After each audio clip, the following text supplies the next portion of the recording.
Welcome to Straight Outta Health IT. Getting into health tech is rough, but here's an unfiltered dialogue of healthcare leaders and influencers covering a wide variety of issues affecting healthcare and the health tech industry. And now your host, Christopher Kunney. Hello, everyone, and welcome back to another episode of Straight Outta Health IT, where we delve into the intersection of technology and healthcare. I'm your host, Christopher Kunney, and today we're going to explore critical aspects of this issue around how startups and healthcare organizations can effectively operate together. And what helps startup tech companies miss when and have challenges in partnering with healthcare organizations and helping to introduce innovative technologies. And I'm so excited today to have as my guest a friend, colleague, and a transformational leader, Taylor McPartland, who is the founder and CEO of ScaleHealth. What is ScaleHealth? ScaleHealth is an innovative ecosystem focused on connecting great innovators in the health and wellness space with strategic resources and partners that they need to succeed, and the broader community who is in need of their innovation. What a great mission. But who is Taylor as well? Taylor co-founded his very first company in 2010 and sold it 6 years later to focus on empowering entrepreneurs who are addressing society's most systemic challenges. With this in mind, he actually founded ScaleHealth in 2018 and the Scale Inspire Foundation on the mission of building a global health innovation ecosystem to drive outcomes and accelerate the impact of care. Today, ScaleHealth supports thousands of innovators, thought leaders, and healthcare organizations all around the world.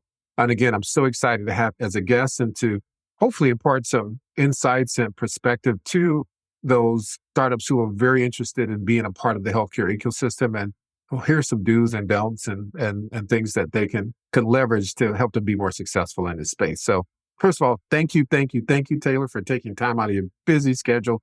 When we're recording this episode, it's actually during the Christmas holiday. So he's actually taking time out of his Christmas holiday to have this conversation with me. And I do appreciate that. And before we begin also, Taylor, I always ask my guests the resume tells a little bit about your story and who you are, but it doesn't really talk about your journey, your personal, professional journey.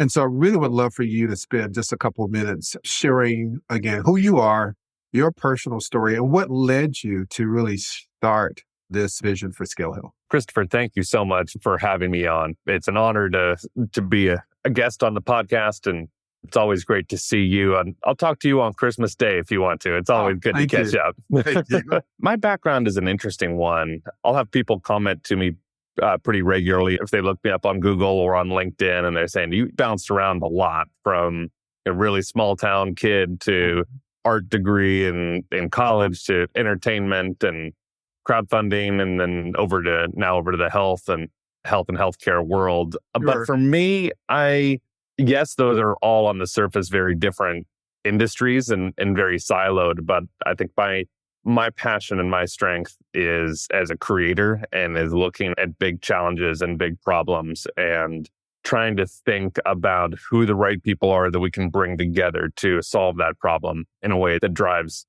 positive impact and kind of creates this, what might start off as kind of a nebulous idea or a theoretical perfect vision in my head, and kind of brings that to reality. So that's my passion. That's my through line. I got into the entrepreneurial world shortly after I graduated from college. I was an art major in school, and graduating during the recession as an art major didn't lead to a lot of immediate job offers. And so I kind of stumbled into the entrepreneurial path really before I probably even thought about it as a formalized career. But I was fortunate to go down that path and meet some supportive and equally passionate co-founders and some early investors that were willing to kind of see the rough, unmolded clay that I was. And then also fortunate to be in Southern California at what was a pretty exciting time for the LA tech community. We'd had MySpace here not too long before, and some of the founders of that had then gone on to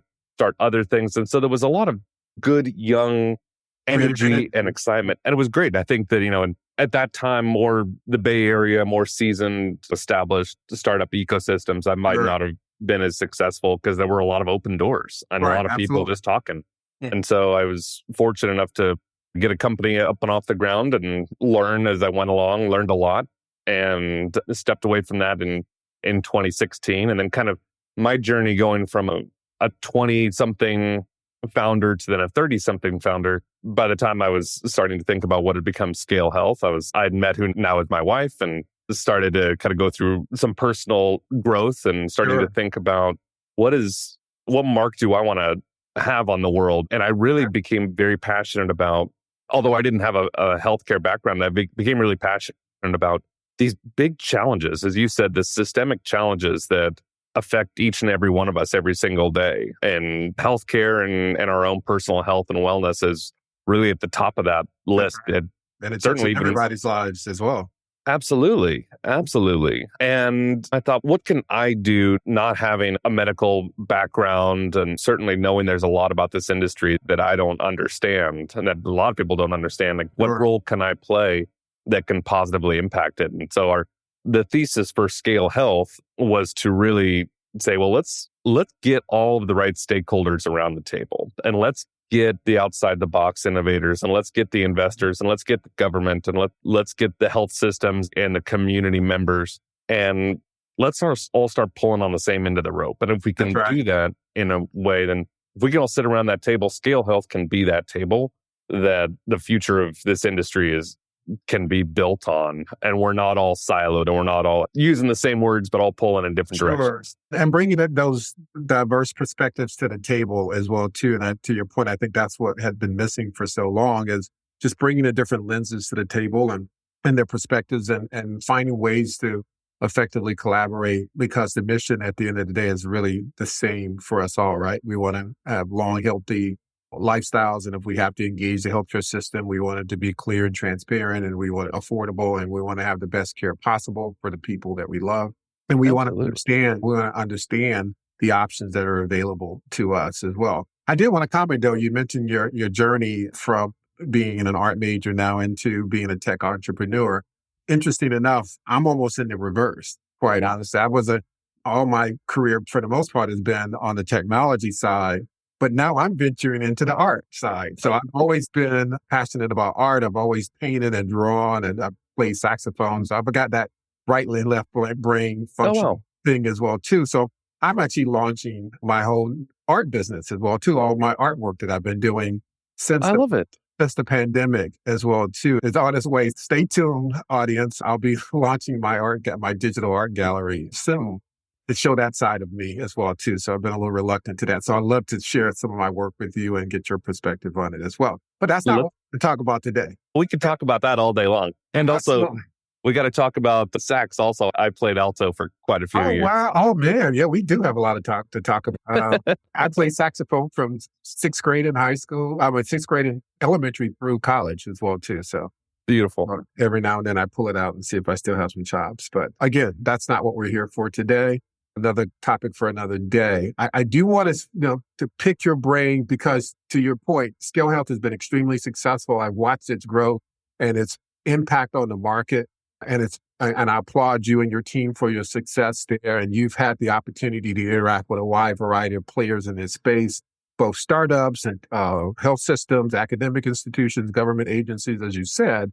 And you have seen kind of the good, bad, and ugly of startups and how they've engaged with these organizations and vice versa, how the health systems have engaged with startups or in some cases not engaged. I'm just curious from your perspective, it's really no secret that healthcare, the industry itself is really ripe for innovation.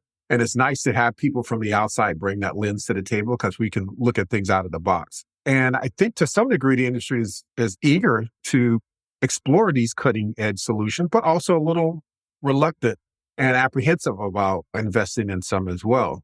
And so it's a very complex kind of ever-evolving ecosystem. And I think one of the things that I'm excited about is to see the number of startups start to bring innovation to the table. But also they don't, in some cases, don't always appreciate the ecosystem that does exist in healthcare. Because it's a very interesting and complicated one and it's full of nuances as well. What's extremely important for example, it's a very heavily regulated industry. There's a lot of standards. There's a lot of patient safety concerns, et cetera. I'm just curious from your perspective, what are some of the thoughts or common themes that you've seen that startups don't really understand or appreciate about how they go about offering their solutions or selling their solutions into healthcare organizations? Great question. Great question. I think a lot of my thoughts around this topic is my through line here is going to be a lot around communication and transparency, because I think that's where we have gaps on both sides. Right. We have from the innovator, entrepreneur, outside in perspective, and then also from the health system decision maker, inside, outside. I'll plug the caveat that I think one thing I particularly love about this industry is that, and Christopher, you called it out, that there is so much, everyone that I know in this industry is in this industry because of a personal story or a personal passion for it. And on both sides, there's no lack of dedication. There's no lack of effort, of passion, of intelligence, of excitement for what's possible. And I think that's what draws me to it. That's what I love about it. And so all of my criticism comes from a place of, okay, not that there's not a lack of trying, but how can we bring these sides together to be able to accelerate what we all want to see happen? And have an appreciation for the different perspectives. I have an appreciation for how healthcare thinks and operates, and also have an appreciation for the out-of-the-box thinking that innovation and startups bring to the table too. Absolutely. Absolutely. I think to that point, one of the big challenges that startups run into is not really understanding the complexity of the industry.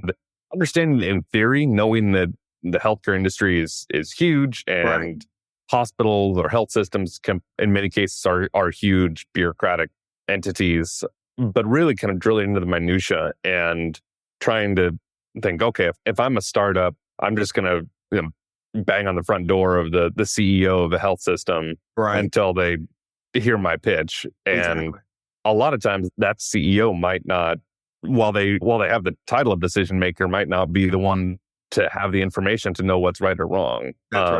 Or have the budget for that particular need. So really kind of understanding, is this who do I need to be talking to? How do I build the right relationship? How do I find the right internal champions? How can I communicate in the right way to convey that value? Because I think another big issue that a lot of startups run into is just not really understanding the reasoning behind buying a solution and the potential overlapping challenges or operational flows that might be impacted by this new system.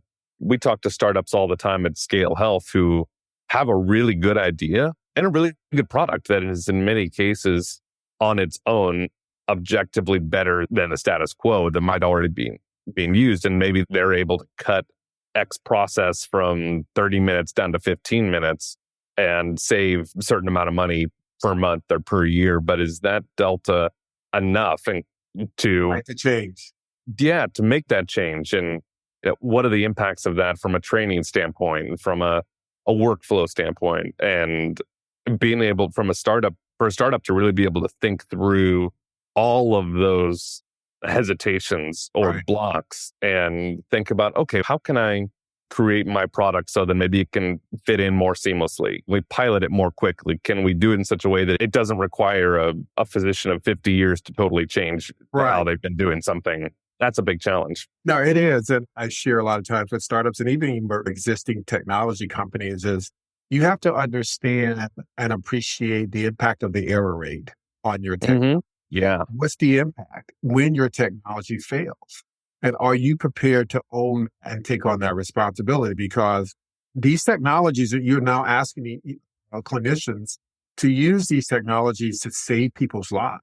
Is your technology robust? And the efficacy of it is high enough that a clinician is willing to risk someone's life on the use of it. You also prepared to stand beside that clinician in that waiting room with that loved one and say to them, I'm sorry, I couldn't save their life because I used this technology, and yet it's got a 0.0001 error rate to it. But guess what? You drew the short straw. That's right. And your loved one is now no longer here because the technology failed them. You have to understand, you're now in the business of saving people's lives or taking their lives if your technology doesn't work properly.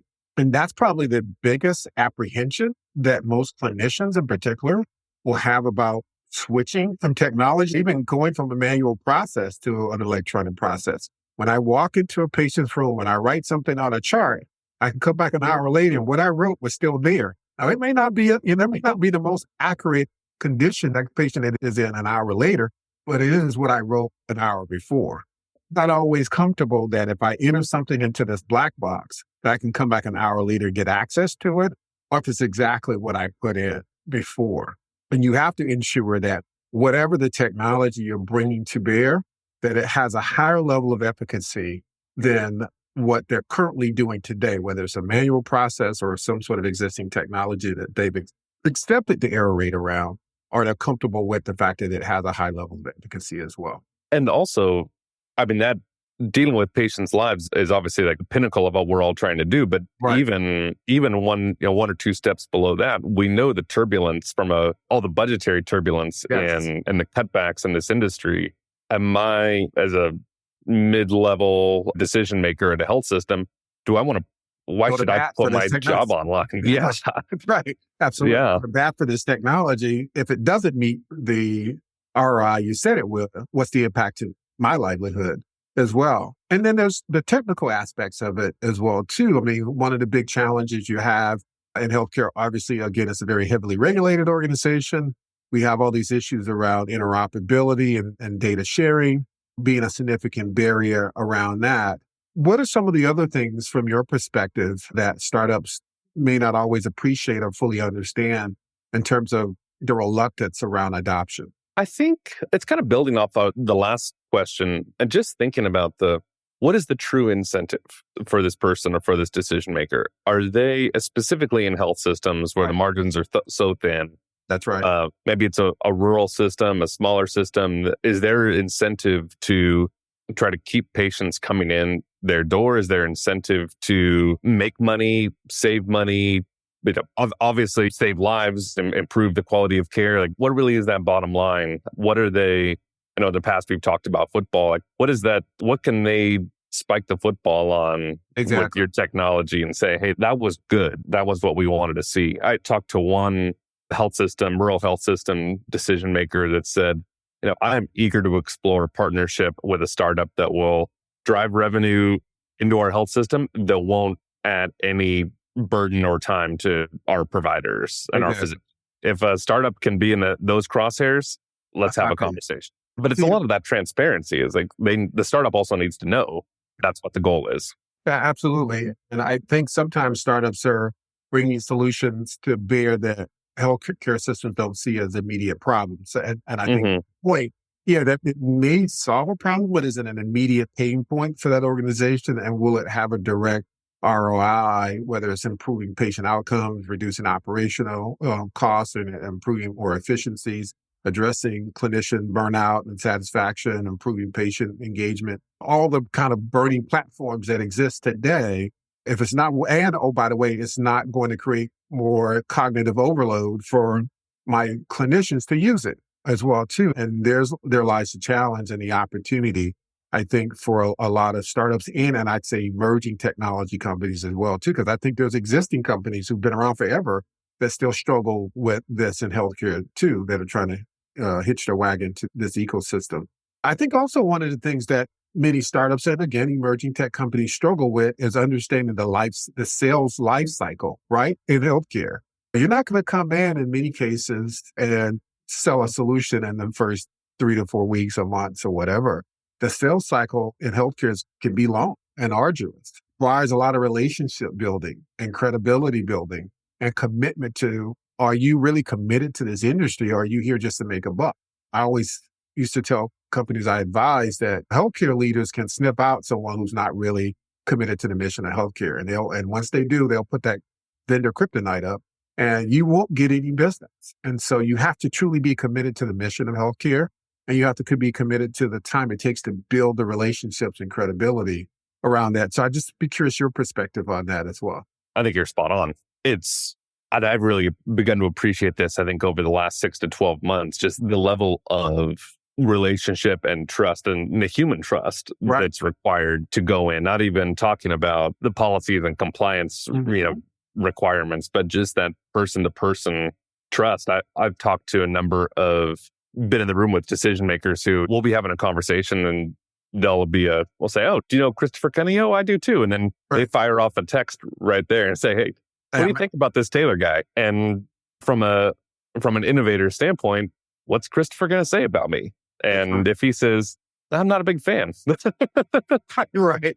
My meeting's going to end pretty fast. That's right. And I use the term too, and I don't want it to necessarily be a negative term. It can be in some cases, but healthcare has what I call kind of a herd mentality or bird mentality, in that if a company comes in and introduces a product that a healthcare system likes, they're going to tell parts that I'm using this technology. And 9 times out of 10, that health system will start to use that technology, and the next one will start to use it. And before you know it, everybody's moving down the same path. The herd is all going in the same direction in the use of certain platforms. We can see that with certain EHRs that are in the market and other platforms similar to that as well, that everyone's kind of moving down the path of 1 or 2 or 3 types of platforms or systems, because for the most part, they've earned the credibility, and those organizations have talked to their counterparts about those solutions, and they've saying they're adding value. And now they're eliminating all the outliers and focused on those solutions that their counterparts have been comfortable with as well too. And so I kind of call it the herd or bird mentality. We all kind of move down the same path based on certain technologies have been proven out. I think you're spot on. And from a startup standpoint, there's a lot of opportunities to play that to an advantage. I see over and over again startups that are eager to sell, and rightly so, eager to sell into the Mayos, the Clevelands, the Kaisers. And when I talk to those team members, they're saying, a startup, first, second, or third pilot for a startup, it's going to take 2 or 3 years. And even if we sign that deal, you might bleed dry before you're able to actually see any long-term value there. On the flip side of that, there are so many, and you and I both know this, there are so many amazing, innovative, forward-thinking executives at these independent, smaller health systems that they might not be getting the keynote at a big conference, so they might be a little bit harder to find. Right. But they are eager to get creative and get their hands dirty and say, you might need to meet me on price, so we might need to co-develop something a little bit, but I would love to be a first or second pilot, and if it works, I'll sing it from the rooftops. Absolutely. Absolutely. And even just the overall governance process. And some of those organizations still have to go through a very bureaucratic and laborious process of getting them qualified to be able to partner with them or to purchase their technologies. And that can take months as well to make that happen. And also, if you don't understand what their budgeting cycle looks like for the year, if you've missed that, they may have already made commitments on where they're going to spend their dollars on technologies for the coming year. And so you've got to wait another year and invest another time in building relationships and starting to tee up your technologies to be considered for investment in future budgeting cycles too. So it's definitely to the startup's benefit to really understand that if they get in this game, they got to get in it for the long haul. They've got to make sure that they're invested in the industry as well too. It's not just knocking on doors, but going to conferences and part of associations and being engaged in the local healthcare ecosystems that they're part of and supporting them as well to start to get that brand name recognition and to build those relationships so that when the opportunity does present itself, these leaders can see that they are not just trying to sell a product, but they're actually committed to the mission of the industry itself. Completely agree. One of the big issues, and we see this on a day-to-day basis, is data privacy and security. Obviously, there are regulations that govern the need to secure, protect patient data, but also there are bad actors out there, right, who are trying to take advantage of the vulnerabilities that exist in our technology infrastructure to, in many cases, hold that data ransom or get access to data and sell it on the black market, or just be disruptive in environments as well, too. Just curious about, as you engage with startups and emerging tech companies, what are you sharing with them, or how are you making sure, helping them understand that they need to make sure that what they bring to the market will address those concerns that healthcare systems about protecting data, patient data? It's central for us at Scale Health. And it just to kind of take a step back on what we do a little bit, that we aim to bridge that gap and really work with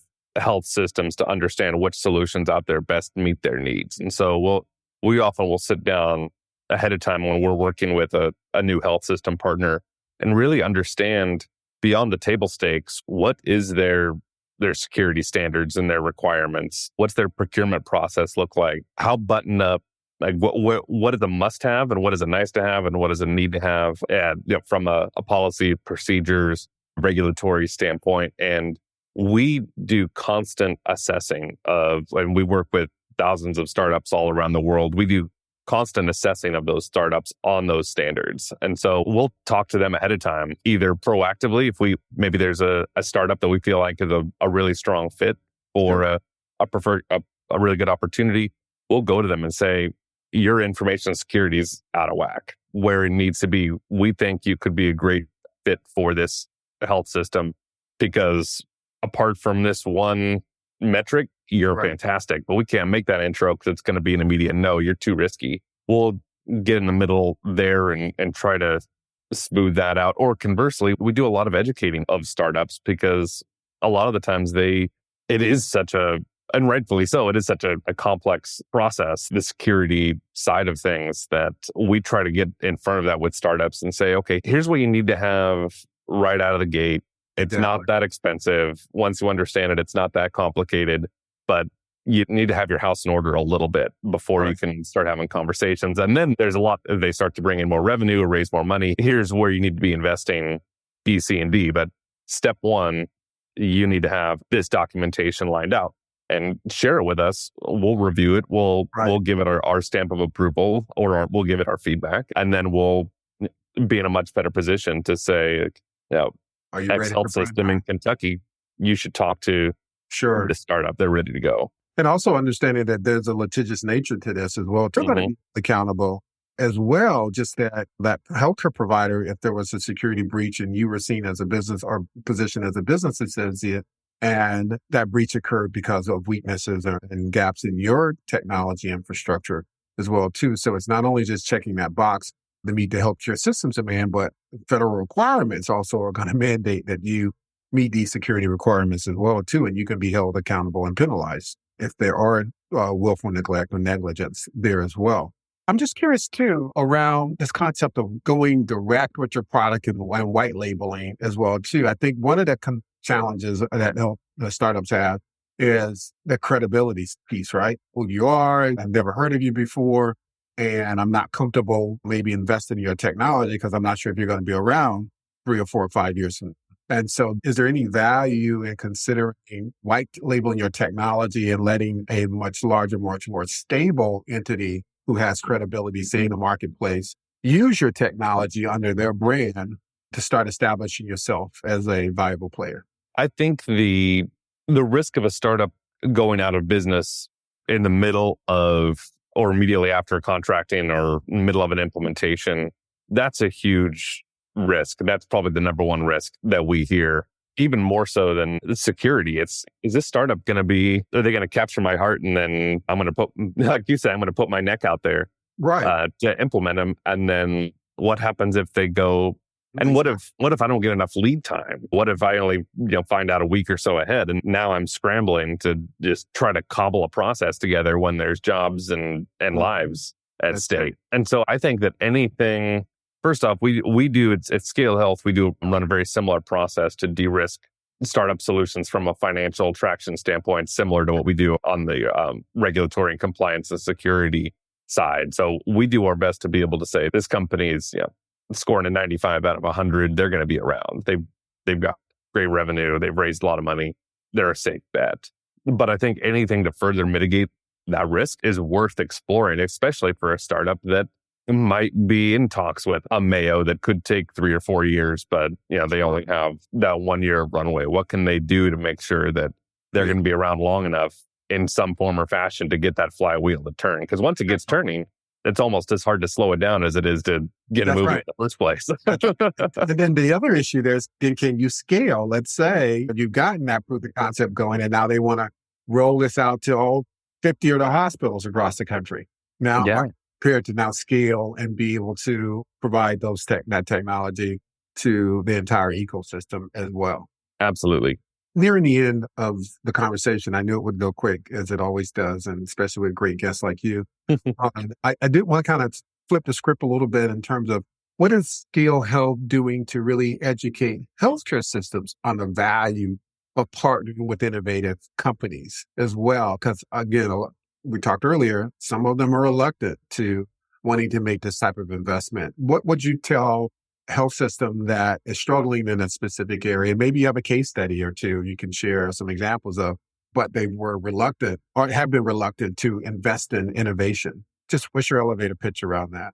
For us, we aim to be that de-risking partner, Right. and we aim to save time and money on both sides. And so if we can get in the middle, and my elevator pitch to a health system is really just sitting down and understanding what's keeping them up at night. Sure. And what is the requirements? What does that perfect world solution look like? If they're laying there in bed and they're going, I wish this solution exists. I'm sure it exists. Probably one of the 10,000 emails in my inbox and one of the 5,000 LinkedIn messages that I Right. have.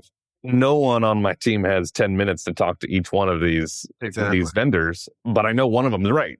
I'm sure one of them is right, or at least close.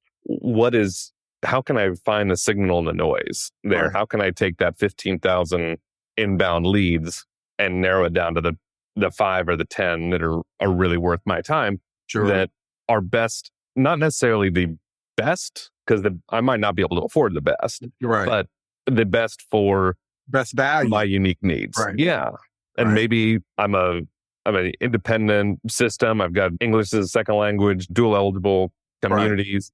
We run into broadband issues, the elderly Sure. population, whatever the case might be. Medicaid population, blah, blah, blah, you name it. Yeah. Right. That solution might look very different than a solution that has never worked with that type of a population before. Exactly. And so at ScaleHealth, we aim to kind of get in the middle there. We really do use that phrase of finding the signal in the noise. And so as an example, we just wrapped up an initiative with an amazing organization that you and I both know, Chime, that we've done a lot of work with. And we did an initiative with them that was all around workforce solutions. Right. And so we had about 9 health systems from within Chime came to us, and we really pattern matched what their unique requirements were and when they were thinking about their workforce needs, whether that be retention, whether that be AI-enabled productivity, what was keeping them up at night, and what was their unique perfect solution.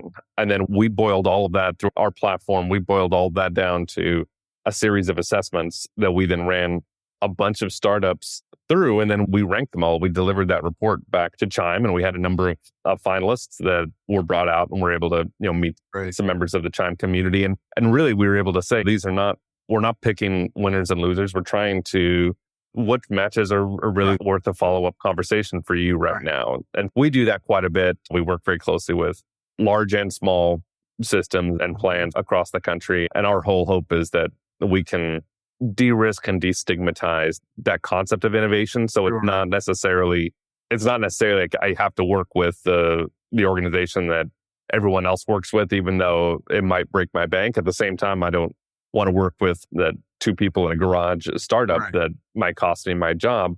Exactly. How do I find that middle ground? And that's where we hope to play. Sounds great. Well, as I had said earlier, I knew the time was going to fly, and I want to thank you so much, Taylor, for sharing your insights and thoughts today.